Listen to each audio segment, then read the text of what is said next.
What's up everybody, JJ here. Today we've got a brand new rig for my Nikon Z6. I wanted to break it down, talk about all the parts. Most of it is SmallRig parts, specifically this new cage from SmallRig for the Nikon Z6, Z7, and I think it works on the Z5 as well. Overall, I like this cage way more than I thought I was going to like a cage. It's so sleek, fits really well, it's not overly bulky, but adds so much functionality to your camera. So I wanted to break this down real quick, show you guys all the parts of it, how I rigged it up, and specifically the parts I like about it. So let's get into it. So this is the base cage as it comes. Well, I added these Peak Design straps on here because when I use a camera strap, I like to use these Peak Design one. It's such a simple system, I really enjoy using it. But this is the base cage overall. Overall is fairly sleek. It's not too bulky, it fits to the camera, and has a lot of features you want. It's got points to mount your straps exactly where you want them, but not a bunch of extra things that I personally don't want.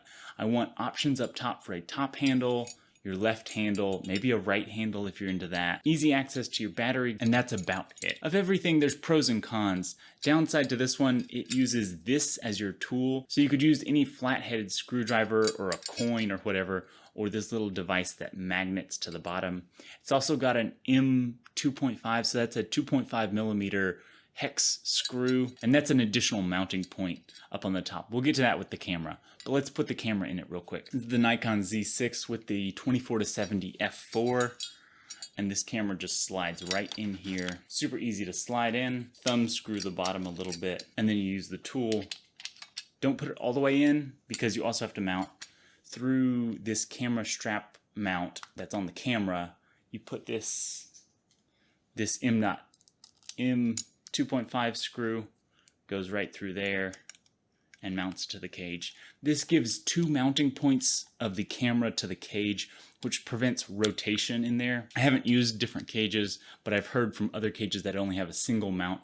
If you have too big of a camera on there, just this one mount isn't enough. So 2-point mounting system is just going to be better than a single point. And then this tool is really great that it just magnets to the bottom and it's always there when you need it. The only downside is if you did lose this when you're out shooting and you wanted to take this out of the cage, it's pretty rare to have an M2.5. This flathead screw, you'll find a way to get that. You can get that with a coin, a key. Most flat metal objects would be able to get that out. This M2.5, you might be stuck. So that's a downside to it. Other than that, this cage, I really like how ergonomic it is there. It really fits with your hand.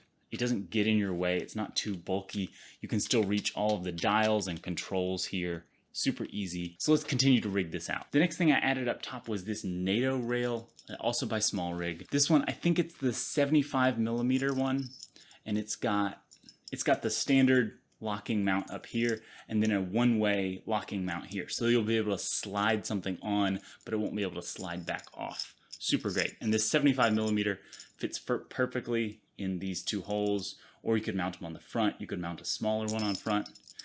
It's nice that you get so many options with this one.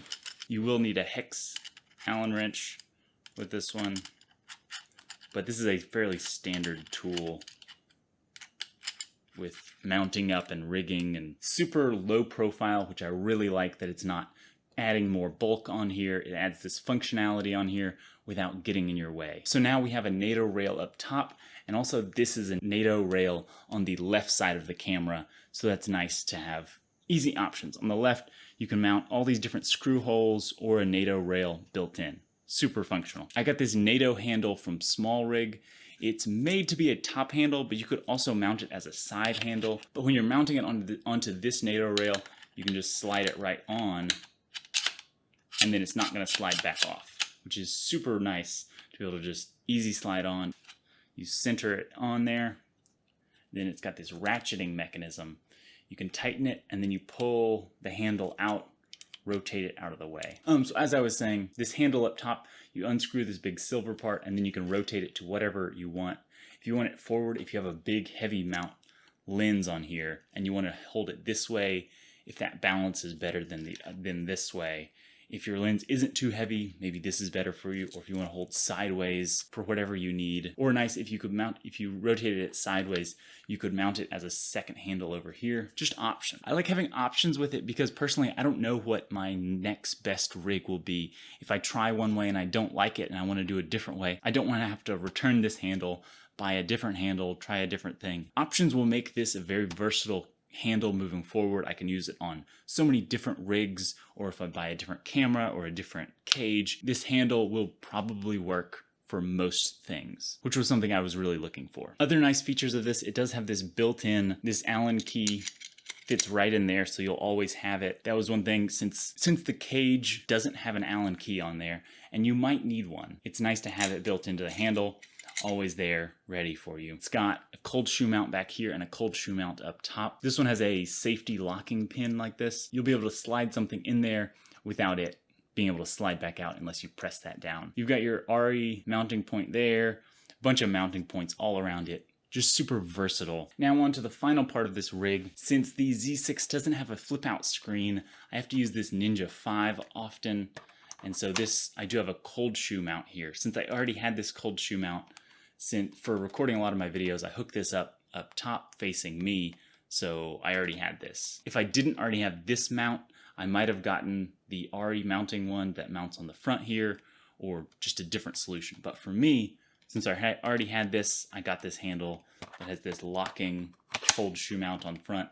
It locks in there, so even if it's loose, it's not going to fall out. Then you can tighten that down with this screw hole, and it's locked on there really solid. The final little accessory that goes with this Velcro strap was something I put on there. It doesn't come stock, but since I need this HDMI cable to be running between there, it's really nice to kind of strap it down. It doesn't get in the way. It won't get caught on things. This is a nice by Zilla. To get it, I just searched on Amazon, I think, for a 12-inch HDMI to mini HDMI, and it's exactly what I want. It's something that works. Before, I had this big extra cable, and I would just kind of coil it up around somewhere or coil it around the tripod.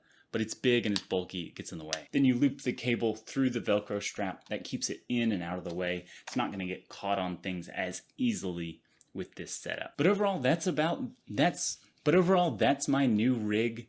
Really like it. I like it works well with a handheld. You get this nice monitor up top, and that's also gonna record your 10-bit 422 video quality up there. There is an update to get ProRes RAW, and you could get ProRes RAW recording on here. But downside with ProRes RAW currently is you have to use Premiere Pro or Final Cut X. And I use DaVinci Resolve, so until you can use ProRes RAW in DaVinci Resolve, I'm not gonna be getting that update. Other comments on the cage, the battery flap is really easy to get to. It doesn't block. There's this nice cutout here, which makes it easy to reach in there. Even with I don't have much of a thumbnail, and it's still really easy to reach in there and grab that. One downside I will say is I really wish they had an Arca Swiss mounting down here, or even a Manfrotto, some sort of mounting system built into this cage. I know that might have added a little bit of height to it, but I would rather sacrifice a little bit of height instead of now I have to use a separate plate that I put down here to give me Arca Swiss compatibility for mounting it onto my tripods. So that's my one complaint about this cage. As it stands right now, it's kind of difficult to mount to a tripod. You have to put an extra plate on here. It's just one more thing, right? But other than that, I really enjoy it, and I look forward to shooting with this a lot more in the future. But let me know in the comments down below if you have any questions about this cage or about this rig. I know it's a lot of SmallRig parts, and I'll put links to those in the description down below. Those are affiliate links, so they help the channel out at no additional cost to you. But if you found this video helpful and you watched all the way to here, make sure you hit that like and subscribe button down below. It really helps this channel out. Thank you guys so much for watching. I hope you all have an amazing day out there, and I'll see you in the next video. Go Toaster out.